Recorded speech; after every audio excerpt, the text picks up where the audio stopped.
এই সূরাটি আল্লাহ রাব্বুল আলামিন আয়াতুল কুরসির পরে যে আয়াতটা আছে শেষের দিকে, সেখানে আল্লাহ বলছেন, সূরা বাকারার 256 নম্বর আয়াত, সেখানে আল্লাহ বলছেন লা ইকরাহা ফিদ্দিন, দিনের ব্যাপারে কোনো বাড়াবাড়ি নেই, জোর নাই। আব্দুল্লাহর ছেলে বলে তার নাম আব্দুল্লাহ হবে আর সে জান্নাতে যাবে, অথবা তাকে জান্নাতে জোর করে পিটিয়ে নিতে হবে, ব্যাপারটা এরকম নয়। কদ তাবায়্যানা রুশদু মিনাল গায়, ভ্রান্ত পথ এবং সঠিক পথ দুইটাকে আল্লাহ রাব্বুল আলামিন আলাদা করে দিয়েছেন। ভ্রান্ত পথ এবং সঠিক পথ, দুইটা পথকে আল্লাহ রাব্বুল আলামিন আলাদা করে দিয়েছেন।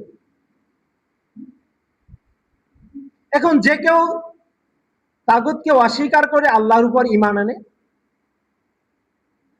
সে এমন একটি মজবুত রশি আঁকড়ে ধরে যা কখনো ছিন্ন হয় না।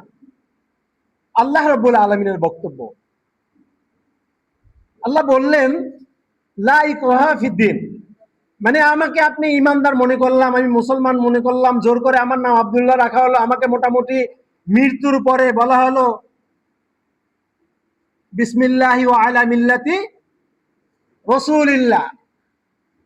অনেকের বেলায় দেখা যায় এটা অনেকটা জোর করার মতোই, সারা জীবন তিনি রসুলকে মানেন নাই, সারা জীবনে মসজিদের দিক শুধুমাত্র কখনো কোনো ওনার দুনিয়াবি প্রয়োজন ছাড়া উনি যাননি, এরকম অসংখ্য মানুষের বেলায় বড় হুজুরেরা গিয়া ওনাকে লাশটা রেখে বলে, কি বলে, বিসমিল্লাহি ওয়া আলা মিল্লাতি রাসূলিল্লাহ। আচ্ছা বলেন তো, যেই লোকটা জীবিত থাকলে রসুলের মিল্লাতে গেলেন না, যেই লোকটা জীবিত থাকলে আল্লাহর নাম বললেন না, মৃত্যুর পরে আপনি সোজা করে ঘাটটাকে বাঁকা করে বললেন যে আল্লাহর নামে আর রসুলের দলভুক্ত করে রাখলাম, এটা কি জোর করা নয় কি প্রিয় ভাইরা?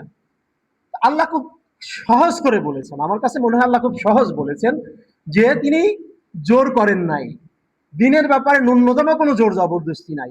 তিনি যেটা করেছেন সেটা হচ্ছে এটা সত্য, এটা মিথ্যা, এটা হক, এটা বাতিল, এটা ন্যায়, এটা অন্যায়, এই পথটা জান্নাতের, এই পথটা জাহান্নামের, এইটা উনি আলাদা করে দিয়েছেন।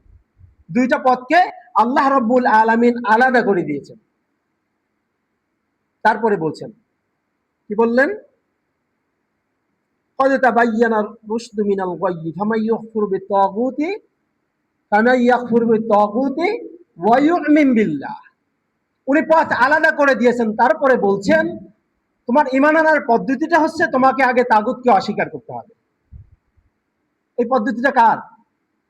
আল্লাহ রাব্বুল আলামিনের। তিনি বললেন, তিনি জোর করেন নাই, তিনি কলেমা মুখস্থ করেন নাই, কিছু করেন নাই, তিনি কি বললেন?